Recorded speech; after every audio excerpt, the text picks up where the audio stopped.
നിർണായകമായ ഇന്ത്യ പാക് സൈനിക തല ചർച്ച അല്പസമയത്തിനകം നടക്കും. കൃത്യം 12 മണിക്ക് തന്നെയാണ്. അതിനുശേഷം 2:30 സൈനിക ഉദ്യോഗസ്ഥർ മാധ്യമങ്ങളെ കാണും. ഇപ്പോൾ വളരെ പ്രധാനപ്പെട്ട ഒരു കൂടിക്കാഴ്ച നടക്കുന്നുണ്ട്. പ്രധാനമന്ത്രി നരേന്ദ്രമോദിയുമായി സംയുക്ത സൈനിക മേധാവിയും 3 സേനാ തലവന്മാരും കൂടിക്കാഴ്ച നടത്തുകയാണ്.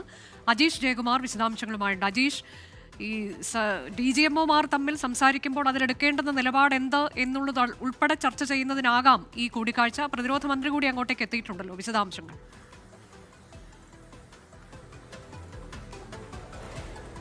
അനുജ, അങ്ങനെ തന്നെയാണ്. 12 മണിക്കാണ് നിർണായകമായ ഹോട്ട്ലൈൻ കൂടിക്കാഴ്ച, DGMO തല കൂടിക്കാഴ്ച സംഭാഷണം നടക്കുന്നത്. അതിന് മുന്നോടിയായിട്ടാണ് പ്രധാനമന്ത്രിയുടെ വസതിയിൽ ഇപ്പോൾ നിർണായക കൂടിക്കാഴ്ച നടത്തുന്നത്. സംയുക്ത സേനാ മേധാവിയും സേനാ തലവന്മാരും പ്രതിരോധ മന്ത്രിയും ഈ യോഗത്തിൽ പങ്കെടുക്കുന്നുണ്ട്. പ്രധാനമായും ഇന്ന് നടക്കാൻ പോകുന്ന ഈ ഹോട്ട്ലൈൻ സംഭാഷണം, അതിനെക്കുറിച്ച് വിശദീകരിക്കാനും ഇന്ത്യ സ്വീകരിക്കേണ്ട നടപടിയെക്കുറിച്ച് സംസാരിക്കാൻ കൂടി വേണ്ടിയിട്ടാകും അവർ ഈ യോഗം ചേരുന്നത്.